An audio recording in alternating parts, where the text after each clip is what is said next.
اور تمام تر عظمت و بڑائی صرف اللہ سبحانہ کو زیبا اور لائق ہے، جو سارے جہان کا خالق و مالک، مدبر و متصرف اور منتظم ہے، جو سب پر مہربان، ہر وقت مہربان ہے، جو حساب و کتاب اور بدلے کے دن کا مالک بھی ہے۔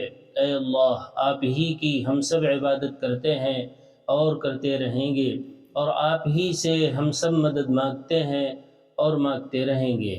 اے اللہ، ہم سب کو اپنی رضا والی جگہ جنت کا سیدھا اور سچا راستہ دکھا کر اس پر چلا دیجئے، یعنی نبیین، صدیقین، شہداء اور صالحین کے راستے پر، جن پر آپ نے اپنا فضل و انعام فرمایا، جو نہ تو عملی کوتاہی کی وجہ سے آپ کے غضب اور غصے کی زد میں آئے، اور نہ ہی علم کی کمی کی بنا پر راستے سے بھٹکے۔ آمین۔ اے اللہ، ہماری اس دعا کو قبول فرما لیجیے۔ درود و سلام نازل ہو تمام انبیاء اکرام پر، خصوصاً آخری نبی محمد صلی اللہ علیہ وآلہ وسلم پر، آپ کی آل اور اصحاب پر۔ اما بعد، فأعوذ باللہ من الشیطان الرجیم، بسم اللہ الرحمن الرحیم۔ وَإِن كُنتُمْ فِي رَيْبٍ مِّمَّا نَزَّلْنَا عَلَىٰ عَبْدِنَا فَأْتُوا بِسُورَةٍ مِّن مِّثْلِهِ وَادْعُوا شُهَدَاءَكُم مِّن دُونِ اللَّهِ إِن كُنتُمْ صَادِقِينَ فَإِن لَّمْ تَفْعَلُوا وَلَن تَفْعَلُوا فَاتَّقُوا النَّارَ الَّتِي وَقُودُهَا النَّاسُ وَالْحِجَارَةُ أُعِدَّتْ لِلْكَافِرِينَ۔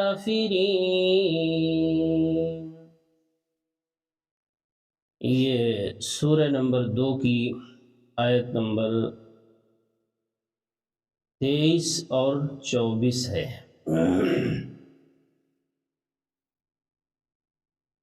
چونکہ گفتگو شروع ہوئی تھی کتاب کے تعارف سے، دیکھیں سورت کی آیت نمبر 1 اور 2، الف لام میم ذالک الکتاب۔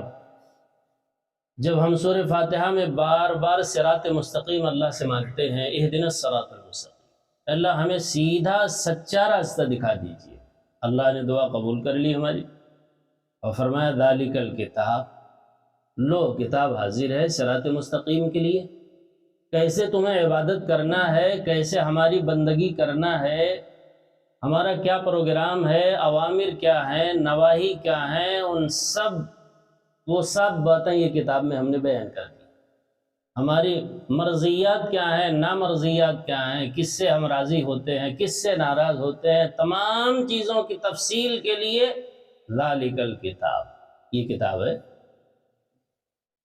اور کتاب بھی شان کی دے رہا ہوں کہ لا ریب فی، یہی اس کتاب کی خصوصیت ہے جو اور کسی کتاب میں اس وقت موجود نہیں، لا ریب فی، اس کی کسی بھی بات میں کوئی شک اور شبہ نہیں ہے، اول سے لے کر آخر تک واحد کتاب، ذالک الکتاب لا ریب فی۔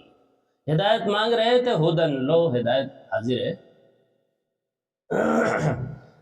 لا ریب ہے یہ، لیکن فرمایا کہ اگر کسی کو اس کے اپنے اندر کے مرض کی وجہ سے شک ہو، اس میں تو شک نہیں ہے، لیکن اگر کسی کے اندر مرض ہے تو اس کی باتوں میں اسے ضرور شک ہوگا، تو اس کے لیے پھر اب چیلنج ہے، اس میں تو کوئی شک ہے نہیں ویسے، لیکن اپنے مرض کی، کون سا مرض، جس مرض کی تفصیل بیان کی گئی 2 صفحے میں، مرض کی تفصیل ہوئی نا، ان الذین کفروا، مرض کفر کی وجہ سے، اور مرض نفاق کی وجہ سے، اگر تمہیں شک نظر آتا ہے اس تب تمہارے لیے پھر چیلنج ہے، اس چیلنج کو قبول کرو، اگر قبول کر لو گے تو ٹھیک ہے، پھر اللہ کی طرف سے نہیں ہے، پھر اپنے لیے کوئی اور لائحہ عمل ڈھونڈ لو، اور اگر اس چیلنج کو جو اللہ دینے جا رہا ہے قبول نہ کر سکو تو پھر آ جاؤ اس کتاب کی طرف، اس کے ماننے کی طرف آ جاؤ، دو ہی باتیں ہیں اس کتاب میں، کوئی شک نہیں. یاد رہے کہ بات شروع کہاں سے ہوئی تھی؟ کتاب کے تعارف سے. وہی سلسلہ چل رہا ہے ابھی. وَإِن كُنتُمْ فِي رَيْبٍ، اوپر کی آیتوں میں بیان ہوا یا ایھا الناس اعبدوا، جو پچھلا درس تھا اس سے بھی ربط کر لے کیونکہ ایک دن وقفہ ہو گیا نا بیچ میں. اللہ نے 3 قسمیں بیان کر کے انسانوں کی سب کو ہی خطاب فرمایا، ایھا الناس، اے دنیا کے تمام انسانوں، چاہے جس گروہ سے تمہارا تعلق ہو، چاہے جو بھی تمہارا نظریہ ہو تو میرے بندے ہی. یا ایھا الناس، اے دنیا کے تمام انسانوں، اعبدوا ربکم، اپنے رب کی عبادت کرو جس نے تم کو پیدا کیا ہے. تم نہیں تھے، تم کو اس نے پیدا کیا، اسی کی عبادت کرو. خلقکم، تمہیں کو نہیں، والذین من قبلکم، تمہارے آباء و اجداد جتنے آ چکے ہیں ان سبوں کا خالق بھی وہی ہے. وہ سب مخلوق تھے، مجبور تھے، محتاج تھے، حاجت روا نہیں تھا کوئی، چاہے وہ انبیاء اکرام ہوں، چاہے نیک ہوں یا برے ہوں، سب اللہ کے بندے، محتاج اور مجبور تھے سب. معبود اور خالق اللہ ہے. معبود بھی وہی ہے، خالق بھی وہی. خالق نہ کوئی خالق نہ کوئی معبود. والذین من قبلکم، یہ عبادت کی دعوت اس لیے دی جا رہی ہے لعلکم تتقون، تاکہ تم اپنے آپ کو جہنم کی آگ سے بچا سکو، ورنہ کوئی صورت نہیں ہے. اللہ نے پھر اپنا تعارف کرایا کہ اللہ ہے کون. الذی جعل لکم الارض فراشا، اللہ وہی ہے جس نے زمین کو بنایا ہے، زمین کو بطور فرش بنایا. والسماء بناء، اور آسمان کو بطور چھت بنایا، مکان تیار کر دیا مسافرین آخرت کے لیے. فرش بھی بن گئی اور چھت بھی تیار ہو گئی. لیکن پانی کی ضرورت بھی تو ہے، بغیر پانی کے تو کچھ نہیں. تو اللہ نے کہا پانی کا انتظام بھی پھر مکان کے لیے لازم ہوتا ہے. ہم نے کس طرح کیا؟ وَأَنزَلْنَا مِنَ السَّمَاءِ مَاءً، ہم بارش برساتے ہیں آسمان سے. کیونکہ کوئی مکان ہو پانی نہ ہو تو ساری ضرورتیں پوری نہیں ہو سکتی انسان کی. پانی تو لازم ہے مکان کے لیے. اس لیے اس مکان میں پانی کا انتظام کیسے کرتا ہے وہ؟ وَأَنزَلَ، بھائی کوئی نل چھوٹا موٹا مکان تو ہے نہیں. اتنے بڑے جہان کے لیے اللہ کا جو نل ہوگا پھر تو ایسے ہی ہوگا، بارش. اس کے بعد فوراً پانی کا بیان. وَأَنزَلْنَا مِنَ السَّمَاءِ مَاءً، پھر ہم ہی ہیں جو وقتاً فوقتاً بارش برساتے رہتے ہیں آسمان سے. اور یہ کوئی نہ سمجھے کہ ہم تو بھائی اپنی ضرورتیں ٹیوب ویل سے پورا کر لیتے ہیں، مشینوں سے پورا کرتے ہیں، ہمیں کہاں بارش کی اتنی ضرورت ہوتی ہے. اللہ نے اس کو بھی بیان فرمایا 18ویں پارے کے شروع میں سورہ مومنون میں فرمایا وَأَنزَلْنَا مِنَ السَّمَاءِ مَاءً بِقَدَرٍ فَأَسْكَنَّاهُ فِي الْأَرْضِ، ہم بارش برسا کر ہم ہی زمین میں ذخیرہ کیے ہوئے ہیں، جس کو تم بڑے فخریہ انداز سے نکالتے ہو اور یہ سوچتے ہوگے کہ ہم اللہ سے بے نیاز ہو گئے. اللہ سے کہاں بے نیاز ہو گئے؟ وہ بارش برسا کر ذخیرہ ہم نے ہی کیا ہوا ہے، وہ بھی ہمارا ہی پانی.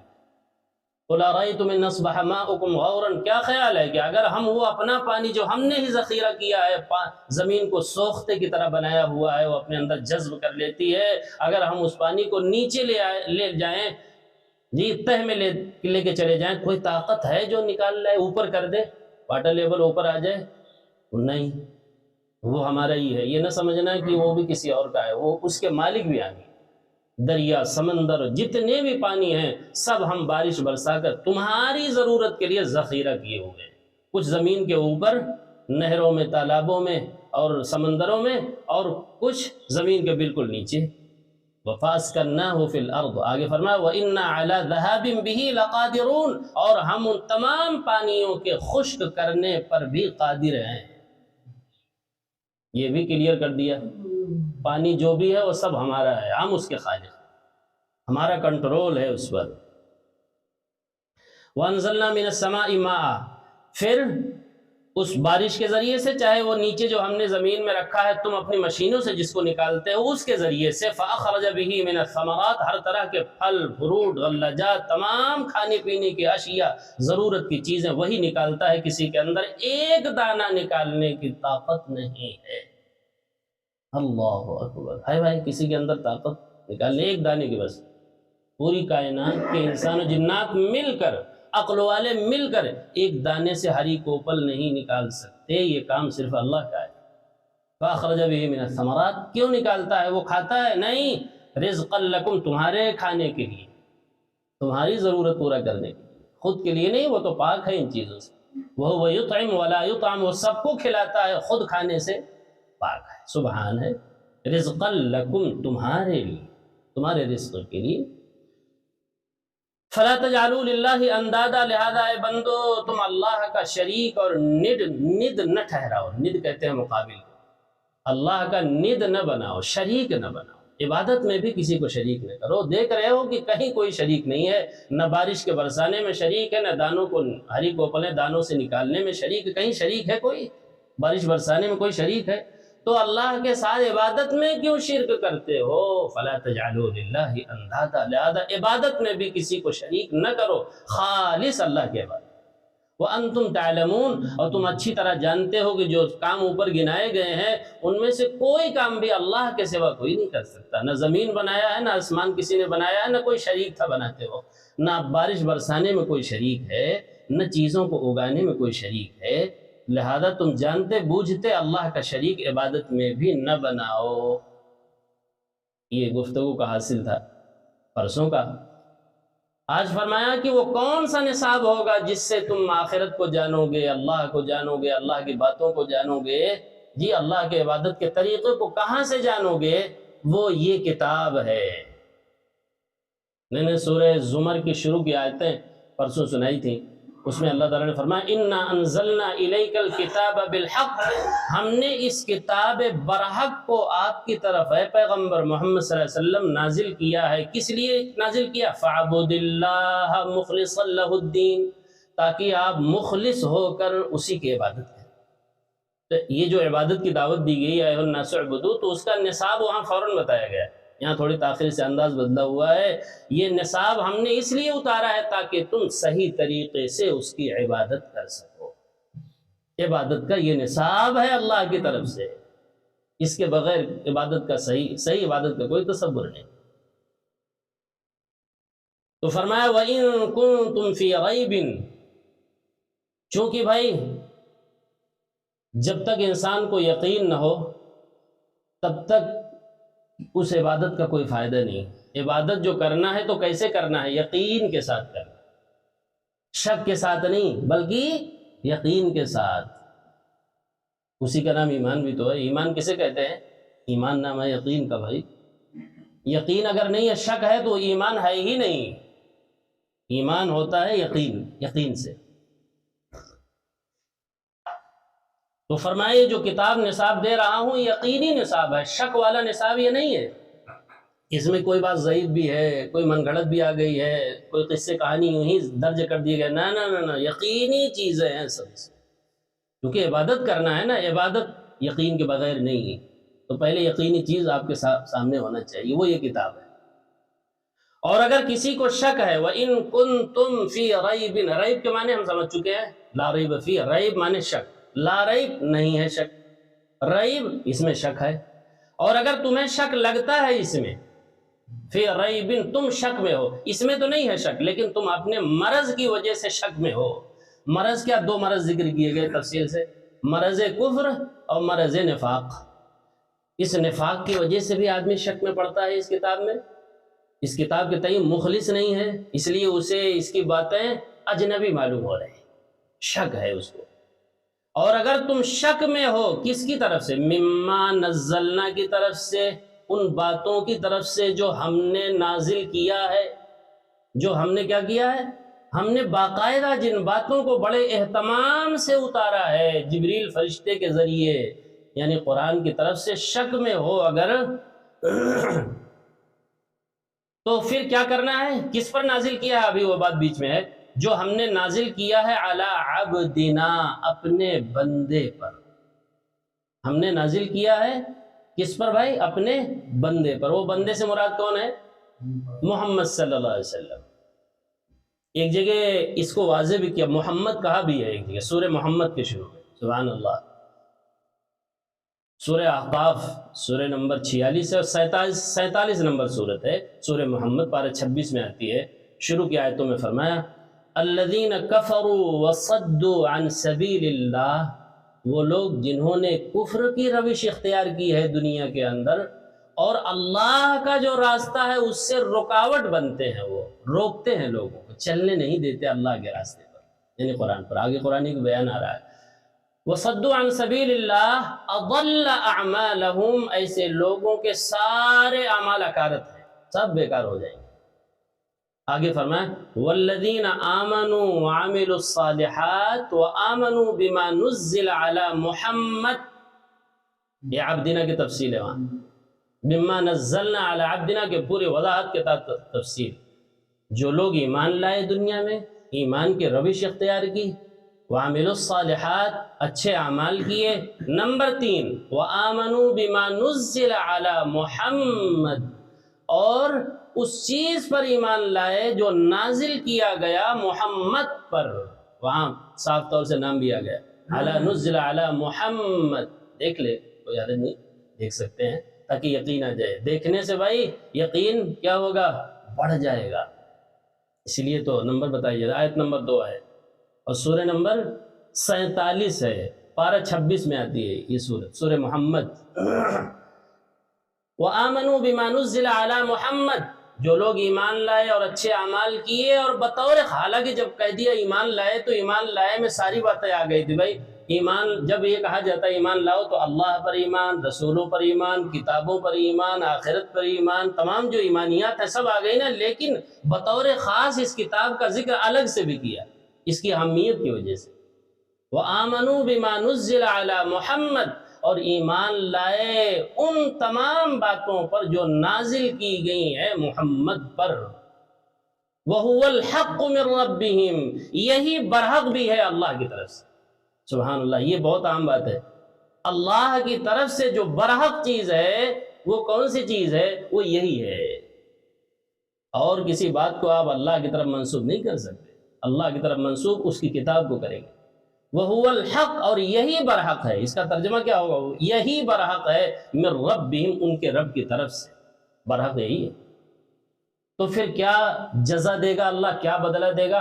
یہ بدلہ دے گا اگر یہ کام کرو گے، محمد صلی اللہ علیہ وسلم پر نازل کی گئی کتاب پر ایمان لاؤ گے، اچھے اعمال کرو گے، ایمانیات کو جو اور ہیں تسلیم کرو گے، تو بدلہ یہ ملے گا کفر عنہم سیئاتہم، پہلا انعام یہ ملے گا اس ایمان کا کہ اللہ ان کے سیئات کو درگزر فرما دے گا۔ سبحان اللہ، قرآن پر ایمان لانے کا پہلا انعام کیا ہے؟ اللہ سیئات کو، کوتاہیوں کو، لغزشوں کو کیا کر دیں گے؟ درگزر کر دیں گے، کفر، مٹا ڈالیں گے، کفر مانے کھرچ کر مٹانا، کفر عنہم سیئاتہم۔ دوسرا انعام وَأَصْلَحَ بَالَهُمْ أَيْ حَالَهُمْ، ان کے حالت کی اصلاح فرما دے گا۔ ظاہر سی بات ہے جب یہ کتاب پڑھو گے سمجھو گے تو حالت کی اصلاح تو خود بخود ہوگی، اس میں تو کہنے کی کوئی بات ہی نہیں ہے۔ فرمایا اللہ نے وَأَصْلَحَ بَالَهُمْ، بال مانے حالہم، شانہم، ان کے حالت کی اصلاح فرما دے گا، اور اللہ کے دربار کے لائق ہو جائیں گے، وہ دنیا سے اس حال میں جائیں گے کہ اللہ ان سے راضی ہوگا اگر اس نصاب کو پڑھ لیے اور سن لیے۔ سبحان اللہ و بحمدہ۔ تو بہرحال وہاں جو ہے عبدنا پورے طور سے کیا کر دیا اللہ نے؟ واضح فرما دیا۔ ایک چیز اور بھی سمجھ لیں، مما نزلنا، نزلنا سے کیا مراد ہے یہ بھی واضح کرنا ضروری ہے۔ نزلنا میں کتنی چیزیں لوگ گھسا دیتے ہیں کہ صاحب یہ بھی نزلنا ہی ہے، نہیں، نزلنا صرف قرآن ہے، صرف اللہ کی کتاب ہے اور کوئی چیز نہیں۔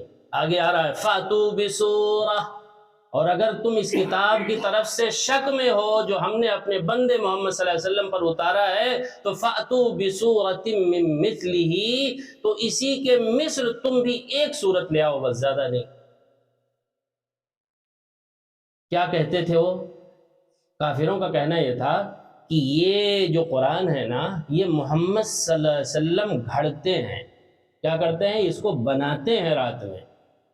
یہ بات جو ہے 14ویں پارے میں بیان کی گئی، وہاں بھی دیکھ لے تاکہ بات یہ ویسے نہیں کی جا رہی، یہ ہے قرآن ہی میں ہے۔ 14واں پارہ یہ سورہ نحل، سورہ نحل سورہ نمبر 16 اور پارہ نمبر 14 اور آیت نمبر ہے 103۔ یہاں سے دیکھیں وہ کیا کہتے تھے، بہت عام بات ہے۔ ان کا کہنا یہ تھا کہ محمد صلی اللہ علیہ وسلم خود ہی اس کو بناتے ہیں اور صبح لوگوں سے کیا کہتے ہیں کہ دیکھو اللہ نے اتارا ہے ہم پر آسمان سے۔ محمد صلی اللہ علیہ وسلم خود ہی جبکہ بناتے ہیں۔ اللہ اکبر، محمد صلی اللہ علیہ وسلم اسے بنا ہی نہیں سکتے، تمام انسان و جنات مل کر قرآن نہیں بنا سکتے، یہ چیلنج ہے اللہ کا۔ تو اسی لیے فرمایا من دون اللہ، اللہ کے علاوہ جتنے بھی ہیں سب کو ملا لو اور ایک صورت لے آ دو۔ مل گئی آیت بھائی؟ اب دیکھیں وَلَقَدْ نَعْلَمُ، اے محمد صلی اللہ علیہ وسلم ہم اچھی طرح جانتے ہیں کس بات کو، کہ انہم یقولون، کہ لوگ یہ کہتے ہیں، کیا کہتے ہیں؟ انما یعلمہ بشر، محمد صلی اللہ علیہ وسلم کو تعلیم دیتا ہے، سکھاتا ہے ایک بشر آ کر، ایک بشر آ کر، اعجمی غلام ہے، ایک غلام کی طرف کہتے ہیں وہ اعجمی مانے جو عربی نہ جانتا ہو اچھی طرح۔ عرب اپنے علاوہ سب کو اعجمی کہتے ہیں، اعجمی مانے گونگا، اعجمی مانے بھائی گونگا، یعنی اپنے علاوہ سب کو عرب لوگ کیا مانتے ہیں؟ وہ سب گونگے ہیں، بولنا تھوڑی جانتے، ان کو کیا بولنا آتا ہے؟ بولنا تو ہمیں آتا ہے، ہم ہیں عرب، ہم ہیں بولنے والے، اللہ اکبر۔ تو کیا کہتے تھے؟ اے پیغمبر ہم اچھی طرح جانتے ہیں، ہمیں پتہ ہے لوگ کیا کہتے ہیں قرآن کے بارے میں۔ انہم یقولون، کہتے ہیں کہ انما یعلمہ بشر، اس کو تو محمد کو ایک بشر آ کر سکھاتا ہے قرآن، ورنہ قرآن اللہ کی طرف سے آیا نہیں ہے، ایک بشر آتا ہے، ایک انسان آتا ہے، وہ اسے سکھا جاتا ہے۔ اور جس کے بارے میں یہ کہہ رہے تھے لسان الذی یلحدون الیہ اعجمی، اس شخص کی زبان جس کی طرف یہ منسوب کر رہے ہیں اس قرآن کے بنانے کی، وہ اعجمی ہے، وہ کیا ہے؟ عربی نہیں ہے، اعجمی مانے دوسری جگہ کا ہے، کسی اور ملک سے آیا ہوا غلام ہے، جبکہ یہ قرآن کی زبان میں ہے۔ وَهَذَا لِسَانٌ عَرَبِيٌّ مُبِينٌ، جبکہ یہ قرآن تو فصیح ترین عربی زبان میں ہے، فصیح و بلیغ، ہر عربی نہیں، وہ عربی زبان جو نہایت فصیح، صاف ستھری، مبین ہے، کھلی دھلی باتیں ہوتی ہیں، فصیح عربی زبان، فصیح و بلیغ بولتے ہیں نا، بڑا فصیح و بلیغ ہے، بہت بہترین گفتگو کرنے والا ہے، بہترین گفتگو کرنے والے کو کیا کہتے ہیں بھائی؟ فصیح و بلیغ۔ وَهَذَا لِسَانٌ عَرَبِيٌّ مُبِينٌ، ارے منسوب ہی کرنا تھا تو کسی عربی شخص کی طرف منسوب کرتے کہ وہ سکھاتا ہے، تم کو منسوب بھی کرنا ہوا تو کس کو؟ ایک اعجمی غلام کے بارے میں کہہ دیا کہ یہ آتا ہے محمد کے پاس، رات میں بیٹھتا ہے ان کے پاس، گپ شپ لگاتا ہے اور وہی قرآن بناتا ہے، اور صبح محمد اعلان کرتے ہیں کہ لو جی یہ قرآن نازل ہو گیا ہے۔ جس کی طرف منسوب کر رہے ہیں وہ کیسا ہے؟ اعجمی ہے، اعجمی غلام تھا، اعجمی معنی جس کو گونگا کہتے ہیں عرب کے لوگ۔ وَهَذَا لِسَانٌ عَرَبِيٌّ مُبِينٌ، جبکہ یہ قرآن کی زبان میں ہے، عربی میں، وہ بھی عربی، ہر عربی نے، مبین، فصیح عربی زبان، کھلی دھلی۔ اللہ اکبر۔ آگے کی آیت بھی دیکھ لیجیے، بڑی عام ہے۔ ان الذین لا یؤمنون بآیات اللہ، یاد رکھو جو لوگ بھی اللہ کی آیتوں پر ایمان نہیں لائیں گے اللہ انہیں ہدایت بھی نہیں دے گا۔ بہت سیدھی بات ہے۔ بتائیے اگلی آیت ہی ہے، وہ میں نظر پڑ گئی میرے سے، آپ بھی ترجمہ کر لیں، دیکھ لیں اپنی نگاہ سے کیا کہا جا رہا ہے۔ جو لوگ بھی اللہ کی آیتوں پر ایمان نہیں لائیں گے، یقین نہیں کریں گے ان باتوں کا، اللہ انہیں ہدایت نہیں دے گا۔ باقی اپنے طور سے ہدایت جہاں سے لینا ہو لیتے رہو، لیکن اللہ کی طرف سے ہدایت ان کو نہیں مل رہی ہے۔ اللہ کی طرف سے ہدایت انہیں مل رہی ہے جو اللہ کی کتاب کی طرف آئے گی۔ کتنی آیت ستھری ہے کہ نہیں؟ وَأُولَئِكَ هُمُ کیا فرمایا؟ وَلَهُمْ عَذَابٌ أَلِيمٌ، ان کے لیے دردناک عذاب ہی ہوگا جو لوگ شک کا اظہار کرتے ہیں۔ اس سے پہلے والی آیت بھی دیکھ لے، آیت نمبر 102 بھی دیکھ لیں، بہت اہم وہ بھی ہے۔ 103 تو اس سے تو آپ نے سمجھا ہے۔ قُلْ نَزَّلَهُ روح القدس، اے پیغمبر آپ کہہ دیجئے کہ اس کو لے کر نازل ہوئے ہیں روح القدس، جبریل۔ اس کو لے کر کون نازل ہوا؟ اہتمام کے ساتھ لے کر نازل ہوئے ہیں، یہاں نہیں بنائی گئی یہ کتاب، یہ کتاب باقاعدہ جبریل لے کر آئے ہیں۔ عَلَىٰ قَلْبِكَ لِتَكُونَ مِنَ الْمُنذِرِينَ، نزل بِهِ الروح الامین، اس کو لے کر روح الامین یعنی جبریل۔ جبریل کا دوسرا نام کیا ہے قرآن میں بھائی؟ روح الامین۔ نزل بِهِ الروح، نزلہ، قل نزلہ، روح القدس بھی کہتے ہیں، روح الامین بھی کہتے ہیں، جبریل بھی کہتے ہیں، کئی نام ہیں، روح القدس بھی اور جبریل بھی اور روح بھی، روح الامین بھی، روح الامین، روح القدس، جبریل، یہ سب نام ہیں حضرت جبریل کے۔ اس کو لے کر نازل ہوئے ہیں روح القدس، کس کی طرف سے بھائی؟ اپنی طرف سے، من ربک، اے پیغمبر آپ کے رب کی طرف سے۔ کیسی ہے یہ کہ بالحق، حق لیے ہوئے، ساری باتیں اس کی سچی ہیں، سارا پروگرام حق ہے۔ کیوں لے کر بھیجا ہے؟ لیثبت الذین آمنوا، تاکہ ایمان والوں کو ان کے ایمان پر ثابت قدم رکھے اللہ، ثابت قدم رہنے کے لیے یہ کتاب آئی ہے، وہدن، اور ہدایت کے لیے آئی ہے، وبشریٰ للمسلمین، اور جو ماننے والے ہیں ان کے لیے بشارت لیے ہوئے ہیں، جو ماننے والے ہیں، تسلیم کرنے والے ہیں، ان کے لیے یہ کتاب کیا ہے بھائی؟ بشارت ہے، اس میں خوشخبری ہے۔ بہرحال دیکھیں تو فرمایا وَإِن كُنتُمْ فِي رَيْبٍ، اور اگر اس میں شک تو نہیں ہے، لیکن اگر تمہیں شک ہے اس میں، کس بات کی طرف سے شک ہے؟ اس بات کی طرف سے تمہیں شک ہو رہا ہے جو ہم نے نازل کیا ہے علی عبدنا، اپنے بندے محمد صلی اللہ علیہ وسلم پر، تو ٹھیک ہے، فَأْتُوا بِسُورَةٍ، پورا قرآن نہیں، خالی کتنا لے آؤ؟ اس جیسی ایک سورت، چھوٹی سی ایک سورت لے آؤ، انا اعطینا جیسی، ایک لائن کی صورت ہے نا، انا اعطیناک الکوثر فصل لربک وانحر ان شانئک هو الابتر، سب سے چھوٹی صورت ہے، بس اتنی بڑی ایک صورت لے آؤ۔ یہاں تو چیلنج ذرا ہلکا ہے، اللہ نے 15ویں پارے میں تو فرمایا کہ قل، اے پیغمبر آپ ان سے کہہ دیجئے جو آپ کے سامنے قرآن کے منکر ہیں، ان سے آپ ذرا کہہ دیجئے لئن اجتمعت الانس والجن على ان يأتوا بمثل هذا القرآن لا يأتون بمثله ولو كان بعضهم لبعض ظہیرا، کہہ دیجئے کہ اگر تمام انسان، نیک و بد سب مل جائیں، تمام انسان، الانس الف لام استغراق کا، جتنے بھی انسان دنیا میں سب مل جائیں، بہت بڑا چیلنج ہے، الانس والجن، اور تمام جنات، چونکہ وہ بھی تو مکلف ہے نا، اور ان کا ایمان بھی قرآن ہی پر ہے نا، وہ بھی ہدایت کہاں سے لیتے ہیں؟ قرآن سے گزر چکی ہے باتیں، سورہ احقاف میں، سورہ جن میں بھی قرآن ہی سن کر وہ بھی ایمان لائے۔ تو تمام انسان جمع ہو جائیں اور تمام جنات بھی جمع ہو جائیں، کس بات کے لیے؟ علی ان یاتوا بمثل ھذا القرآن، اس بات کے لیے اور اس کام کے لیے سب جمع ہو جائیں کہ اس جیسا قرآن لائیں۔ لا یاتون بمثلہ، اللہ نے فیصلہ سنا دیا کہ نہیں لا سکتے، ممکن ہی نہیں ہے اس جیسا قرآن لا دے، نہیں لا سکتے۔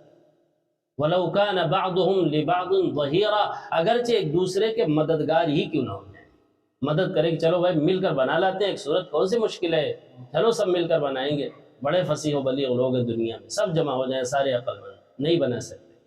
سبحان اللہ و بحمدہ، بھائی یہ معجزہ ہے، معجزہ کے معنی عاجز کر دینے والی کتاب، یہ محمد صلی اللہ علیہ وسلم کا کیا ہے؟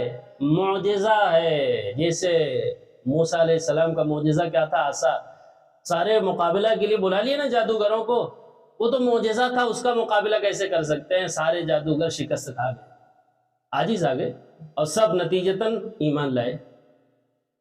ایسے ہی یہ بھی معجزہ ہے قیامت تک کے لیے، چونکہ محمد صلی اللہ علیہ وسلم کی رسالت قیامت تک کے لیے ہے، لہذا ان کو معجزہ بھی جو دیا گیا وہ قیامت تک کے لیے دیا گیا، معجزہ بھی کلام دیا گیا، ہدایت نامہ دیا گیا، اور نبیوں کی طرح دوسری چیزیں نہیں دی گئی، ہدایت نامہ دیا گیا جس سے ہدایت بھی ملنی ہے، معجزہ بھی ہے، دونوں باتیں۔ سبحان اللہ و بحمدہ، لا یاتون بمثلہ ولو کان بعضهم لبعض ظہیرا۔ اچھا، تو مما نزلنا سے یہاں واضح کر دیا کیا مراد ہے؟ قرآن، جس چیز کا چیلنج ہے، جو چیز نازل ہوئی ہے، وہ کون سی چیز ہے بھائی؟ وہ قرآن ہے، محمد صلی اللہ علیہ وسلم، اور کوئی چیز نہیں، قرآن نازل کیا گیا۔ اچھا، وحی سے بھی بہت سے لوگ دھوکا ہوتا ہے، دوسری چیزیں اس میں شامل کرتے ہیں، نہیں، اللہ نے وہ بھی کلیئر کر دیا، وَأُوحِيَ إِلَيَّ هَذَا الْقُرْآنِ، میری طرف وحی بھی کیا گیا ہے اسی قرآن کو، بس میری طرف وحی بھی کی گئی ہے جس چیز کی، تو وہ کیا کی؟ یہ کتاب، یہ قرآن ہے جس کی وحی کی گئی، دوسری چیزوں کو اس میں نہ ڈالو، ورنہ معجزہ کہاں رہ جائے گا بھائی؟ چیلنج کہاں گیا پھر؟ چیلنج تو قرآن کا ہے، کسی اور کتاب کا نہیں، نہ کسی اور بات کا ہے ہی، اللہ کی طرف سے چیلنج صرف قرآن کا ہے، لہذا وہی آپ کا معجزہ ہے۔ وَأُوحِيَ إِلَيَّ هَذَا الْقُرْآنِ، کہیے کہ میری طرف اسی قرآن کو وحی کیا گیا اور کوئی چیز نہیں، لِأُنذِرَكُمْ بِهِ، تاکہ میں تم سبوں کو اس سے ڈراؤں، اس کے ذریعے سے، وَمَن بَلَغَ، جس تک قیامت تک یہ قرآن پہنچتا رہے اس کو بھی میں ہی ڈرا رہا ہوں قرآن کے ذریعے۔ جب اللہ کہتے ہیں قل، اے پیغمبر آپ کہیے، تو نبی صلی اللہ علیہ وسلم کہتے ہیں، اور کس سے کہتے ہیں؟ اپنے سامنے موجود لوگوں کو بھی کہہ رہے ہیں، اور قیامت تک جو لوگ آ رہے ہیں ان کو بھی کون کہہ رہا ہے، کون دعوت دے رہا ہے اس قرآن کے ذریعے؟ محمد صلی اللہ علیہ وسلم دعوت دے رہے ہیں۔ لیکن محمد صلی اللہ علیہ وسلم کی دعوت تو قبول کرنے والے ہیں کتنے لوگ ہیں؟ اللہ اکبر کبیرہ۔ تو کیا فرمایا؟ وَإِن كُنتُمْ فِي رَيْبٍ مِّمَّا نَزَّلْنَا عَلَىٰ عَبْدِنَا فَأْتُوا بِسُورَةٍ۔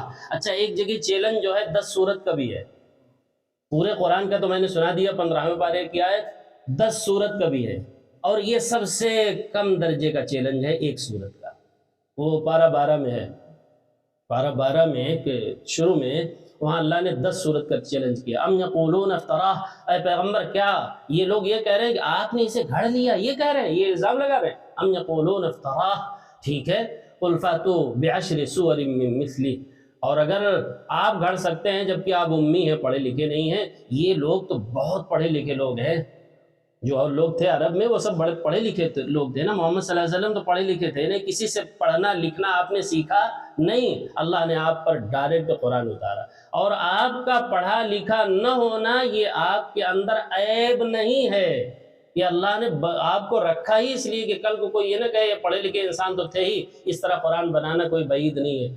اللہ نے باقاعدہ آپ کو امی رکھا تاکہ آپ کے اوپر قرآن اتارا جا سکے، کسی اور چیز کا اثر آپ کے اوپر رہے ہی نہیں، اللہ کی کتاب ہم اتارے آپ کے اوپر، تو آپ کے اندر یہ عیب کی بات نہیں تھی، بلکہ یہ آپ کے اندر ہنر ہے، ہنر کی بات تھی، کمال کی بات تھی کہ آپ پڑھنا لکھنا نہیں جانتے تھے، لیکن ایسا کلام لوگوں کے سامنے پیش کیا کہ قیامت تک ویسی ایک بات، ایک صورت کوئی پیش نہ کر سکا۔ سبحان اللہ، تو یہ آپ کے اندر کمال کی بات ہے۔ قل فاتوا بعشر سور من مثلہ، اور آگے فرمایا وَادْعُوا شُهَدَاءَكُم مِّن دُونِ اللَّهِ، اور اس کام کے لیے 10 سورت کے لیے، ایک سورت کے لیے اللہ کے علاوہ جتنی بھی مخلوق کو تم بلا سکتے ہو بلا لو، ان کنتم صادقین، اگر تم اپنے اس دعوے میں سچے ہو کہ یہ محمد کا کلام ہے، یہ اللہ کا کلام نہیں ہے، تو تم ان سے زیادہ پڑھے لکھے لوگ ہو، تم بھی بنا لاؤ۔ فَإِن لَّمْ يَسْتَجِيبُوا لَكُمْ، بہت عام بات فرمایا وہاں، اور اگر تم جواب نہ دے سکو، یعنی ایک سورت بھی نہ لا سکو، 10 سورت بھی نہ لا سکو، قرآن نہ لا سکو، فَإِن لَّمْ يَسْتَجِيبُوا لَكُمْ، اور اگر آپ کا جواب اے پیغمبر یہ نہ دیں، چیلنج کا جواب نہ دیں، تو فَاعْلَمُوا أَنَّمَا أُنزِلَ بِعِلْمِ اللَّهِ، تو یقین کرو کہ یہ اللہ ہی کی طرف سے نازل کیا گیا، یہ اصل سنا گیا، تو پھر تو یقین آ جانا چاہیے نا۔ جب چیلنج قبول نہیں کیا لوگوں نے، چیلنج کا جواب نہیں دیا اور نہ دے سکتے ہیں قیامت تک، تو پھر تو یقین کر لو کس بات کی؟ انزل بعلم اللہ، کہ نازل کیا گیا اللہ کے علم سے، یہ اللہ کا علم ہے۔ انزل بعلم اللہ وَأَن لَا إِلَهَ إِلَّا هُوَ، اور اس کا بھی یقین کر لو فوراً ہی کہ اللہ کے علاوہ کوئی الہ نہیں ہے۔ جیسے اللہ جیسا آسمان کوئی نہیں بنا سکتا، سورج نہیں بنا سکتا، چاند نہیں بنا سکتا، اللہ جیسی فرش کوئی نہیں بنا سکتا، ویسے اللہ جیسا قرآن بھی کوئی نہیں بنا سکتا۔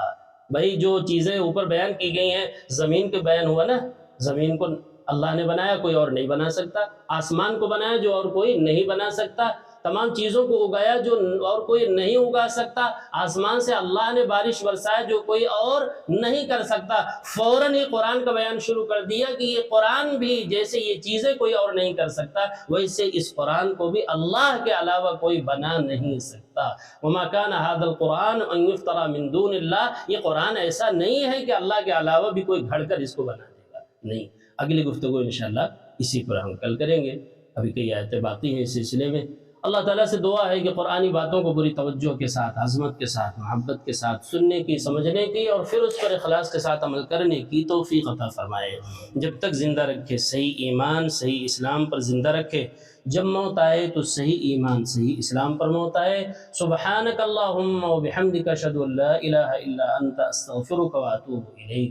سبحان ربک رب العزة عما یصفون وسلام علی المرسلین والحمد للہ رب العالمین۔